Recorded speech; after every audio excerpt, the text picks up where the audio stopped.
ಕುತಂತ್ರ ಇಲ್ಲಿ ವರ್ಕ್ ಮಾಡಿದೆ ಗ್ರಾಮಾಂತರದಲ್ಲಿ, ಹಾಗಾಗಿ ಗೆದ್ದಿದ್ದಾರೆ ಮೈತ್ರಿ ಅಭ್ಯರ್ಥಿ. ಇನ್ನು ಮಾತು ಹೇಳ್ತಾ ಇದ್ದೆ ನಾನು ಅದ್ರ ಬಗ್ಗೆ ಏನು ಹೇಳೋಕ್ಕೋಗಲ್ಲ. ಯಾಕೆಂದರೆ ಜನ ಬಹಳ ಪ್ರೀತಿಯಿಂದ ಅಭಿಮಾನದಿಂದ ನಮಗೆ ಮತವನ್ನು ಕೊಟ್ಟಿದ್ದಾರೆ. ಬಹಳ ಅಭಿಮಾನ ಪ್ರೀತಿಯಿಂದ ಕೊಟ್ಟಿದ್ದಾರೆ.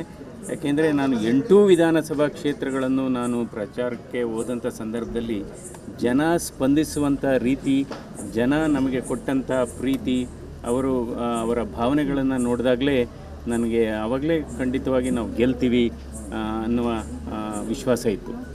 ಅಂದರೆ ಈ ಲೀಡ್ ಬಗ್ಗೆ ಕೆಲವರು ಕೇಳ್ತಾರೆ, ನೀವು ಇಷ್ಟು ಎಕ್ಸ್ಪೆಕ್ಟ್ ಮಾಡಿದ್ರಾ ಅಂತ ಕೇಳ್ತಾರೆ. ಸೊ ಆದರೆ ನಮಗೆ ಈ ಫೀಡ್ಬ್ಯಾಕು ಮತ್ತು ಜನರ ಪ್ರತಿಕ್ರಿಯೆ ಇದೆಲ್ಲ ನೋಡಿದಂಥ ಸಂದರ್ಭದಲ್ಲಿ ಇಲ್ಲಿ ಬಹಳ ಒಂದು ಅಂಡರ್ ಕರೆಂಟ್ ಇತ್ತು, ಗುಪ್ತಗಾಮಿನಿ ಅಂತ ಏನು ಹೇಳ್ತೀವಿ ಅದು ತುಂಬ ಇತ್ತು. ಸೊ 2 ರೇಂಜು ನಮ್ಮ ಮನಸ್ಸಲ್ಲಿ, ನಮ್ಮ ಅಸೆಸ್ಮೆಂಟಲ್ಲಿತ್ತು. ಒಂದು 50,000 ಲೀಡಲ್ಲಿ ಗೆಲ್ಬೋದು ಅಥವಾ 2 ಲಕ್ಷ ಹತ್ತಿರ ಲೀಡಲ್ಲಿ ಗೆಲ್ಬೋದು ಅಂತ 2 ರೇಂಜ್ ಇಟ್ಕೊಂಡಿದ್ವಿ. ಇವತ್ತು ಹೈಯೆಸ್ಟ್ ರೇಂಜಲ್ಲೇ ನಾವು ಜಯಗಳಿಸಿದ್ದೇವೆ. ಅಂದರೆ ಇಲ್ಲಿ JDS ಮತ್ತು BJP ಕಾರ್ಯಕರ್ತರು ಬಹಳ ಒಗ್ಗಟ್ಟಾಗಿ ಕೆಲಸ ಮಾಡಿದ್ದಾರೆ. ಅದು ಒಂದು ಈ ಚುನಾವಣೆಗೆ ಆನೆ ಬಲ ಸಿಕ್ತು. ಸೊ ಎಲ್ಲ ಕ್ಷೇತ್ರಗಳಲ್ಲೂ ಬಹಳ ಉತ್ಸಾಹದಿಂದ ಒಂದು ಫೆಸ್ಟಿವಲ್ ಅಂತ ಏನು ಹೇಳ್ತೀವಿ, ಒಂದು ಹಬ್ಬದ ರೀತಿ ಚುನಾವಣೆಯನ್ನು ಆಚರಣೆ ಮಾಡಿ ನಡೆಸಿದರು. ಹೀಗಾಗಿ ಅದರಿಂದ ಈ ಗೆಲುವು ಏನಿದೆ, ಯಾಕೆಂದರೆ ಈ ಕ್ಷೇತ್ರ ಪ್ರತಿಷ್ಠಿತ ಕ್ಷೇತ್ರ ಆಗಿತ್ತು, ದೇಶದಲ್ಲಿ ಒಂದು ಪ್ರತಿಷ್ಠಿತ ಕ್ಷೇತ್ರ. ಎಲ್ಲರೂ ಕೂಡ ಇದ್ರ ಬಗ್ಗೆ ಹೆಚ್ಚು ಗಮನ ಹರಿಸಿದರು. ಇವನ್ನು ಮೀಡಿಯಾ ಕೂಡ ಹೆಚ್ಚು ಗಮನ ಹರಿಸಿದರು ಈ ಕ್ಷೇತ್ರದ ಬಗ್ಗೆ. ಹೀಗಾಗಿ ಇದು ಪ್ರತಿಷ್ಠಿತ ಕ್ಷೇತ್ರ ಮತ್ತು ಹೈ ವೋಲ್ಟೇಜ್ ಕ್ಷೇತ್ರ ಅಂತಲೂ ಕೂಡ ಇತ್ತು. ಬೇರೆ ಬೇರೆ ಕಾರಣಗಳಿಗೆ ಇದನ್ನ ಹೈ ವೋಲ್ಟೇಜ್ ಕ್ಷೇತ್ರ ಅಂತಲೂ ಕೂಡ ಹೇಳ್ತಾರೆ. ನಡಿ ಈಗ ಶುರು ಮಾಡೋಣ.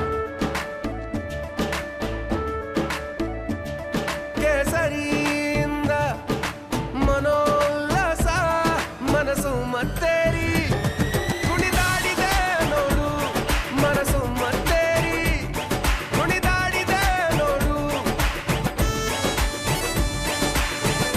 ಕ್ಷಣ ಕ್ಷಣವೂ ಆಚರಿಸಿ ಕೇಸರಿ ಹಬ್ಬ. ವಿಮಲ್ ಬಾಯಲ್ಲಿ ಹೇಳಿ ಕೇಸರಿ. ಹೀಗಾಗಿ ಇದಕ್ಕೆ ಹೆಚ್ಚು ಮಹತ್ವ ಬಂದಿತ್ತು. ರಾಜ್ಯದಲ್ಲಿ ಮತ್ತು ರಾಷ್ಟ್ರ ಮಟ್ಟದಲ್ಲಿ ಹೆಚ್ಚು ಆಯಿತು. ಈ ಗೆಲುವು ಏನಿದೆ, ಈ ಗೆಲುವು ಇದು ಎಲ್ಲ ನಮ್ಮ ಈ ಕ್ಷೇತ್ರದ ಮತದಾರರ ಗೆಲುವು ಅಂತ ಹೇಳ್ತೀನಿ. ಇದು ನನ್ನ ಗೆಲುವಲ್ಲ, ಇದು ಪ್ರಜ್ಞಾವಂತ ಮತ್ತು ವಿಚಾರವಂತ ಮತದಾರರ ಗೆಲುವು. ಈ ಗೆಲುವನ್ನು ಅವ್ರಿಗೆ ಕೂಡ ಅರ್ಪಣೆ ಮಾಡ್ತೇವೆ, ಕಾರ್ಯಕರ್ತರಿಗೆ ಅರ್ಪಣೆ ಮಾಡ್ತೇವೆ ಈ ಗೆಲುವನ್ನು. ಏಕೆಂದರೆ ಜನಶಕ್ತಿ ಎಲ್ಲ ಶಕ್ತಿಗಿಂತ ಬಹಳ ದೊಡ್ಡ ಶಕ್ತಿ ಪ್ರಜಾತಂತ್ರ ವ್ಯವಸ್ಥೆಯಲ್ಲಿ ಅಂದರೆ ಜನಶಕ್ತಿ. ಇವತ್ತು ಜನಶಕ್ತಿ ಏನು ಅನ್ನೋದನ್ನ ಕ್ಷೇತ್ರ ತೋರಿಸ್ಕೊಟ್ಟಿದೆ. ಸರ್, ಒಂದು ಕಡೆ ನೀವು ಮೈತ್ರಿ ಕ್ಯಾಂಡಿಡೇಟ್ ಅನ್ನೋದು ಒಂದು ಕಡೆ, ಇನ್ನೊಂದು ಕಡೆ ಜನರು ನಿಮ್ಮನ್ನು ಜಾಸ್ತಿ ಇಷ್ಟು ಅಪ್ಕೊಳ್ಳೋಕ್ಕೆ ಡಾಕ್ಟರ್ ಅನ್ನೋದೊಂದು ಕಾರಣ. ಅದರಲ್ಲೂ ಸಹ ದೊಡ್ಡ ಹೆಸರು ಮಾಡಿದ್ರಿ, ಜನರಿಗೆ ಬಡವರು ಸೇವೆ ಮಾಡೋದು ಅಂತ ದೊಡ್ಡ ಹೆಸರು ಟ್ರೆಂಡ್ ಆಗಿತ್ತು. ಸೊ ಈಗ ಜನರ ದೊಡ್ಡ ನಿರೀಕ್ಷೆ ಏನಂದರೆ ಡಾಕ್ಟ್ರು ನಮ್ಮ ಕ್ಷೇತ್ರಕ್ಕೆ ಒಂದಷ್ಟು